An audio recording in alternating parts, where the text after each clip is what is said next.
What really is the best order to apply your skincare products? It can get so confusing because wherever you look, you might find different information. So let's take cleansing out of the equation because you're going to do that first. Whether you single cleanse or double cleanse, that comes first. Now, generally speaking, you should be thinking about applying your products from thinnest to thickest. Usually the first thing that people would advise putting onto your skin is something like an antioxidant serum. So if you're using a vitamin C, that should usually be the first thing that goes on. And then from there on, if you think about layering upwards in thickness, so if you're using a hyaluronic acid serum, excellent, that will usually be a little bit thicker, so it goes on after your antioxidants. And then you get onto anything with gel or cream-like formulations, so that you're layering in the right order, bearing in mind that a good product, you really don't need an awful lot of it, and if you use too much, you're very likely to end up with product pilling. So we're talking about a thin layer of each of these ones. The very last thing you should be applying in the morning is your sunscreen. So that should be the final thing you put on your skin before your makeup. And remember that you should be giving each layer at least a couple of minutes to sink in before applying the next one. And that's not as hard to do as you might imagine. For me, I cleanse, I get in the shower, I get out, I put my first serum on, I brush my teeth, I put my next serum on. And it just fits in around your morning routine much more easily than you would imagine. Now, at night time, you follow the same rules, the same principles, but the last thing you put on your skin should usually be your retinoid. If you're someone with a very dehydrated and dry skin and you're thinking, well, I definitely need a moisturizer in addition to my retinoid, then make sure you wait. And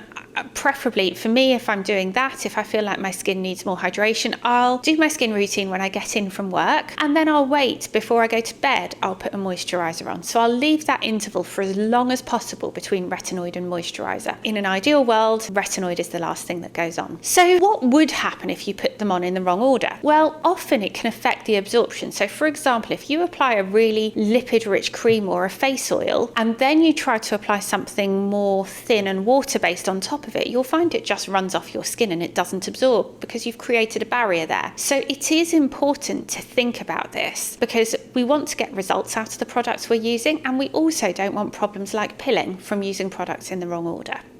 If this content has been useful for you, please give it a thumbs up or send me a little message below, and please do subscribe if you'd like to see more content like this.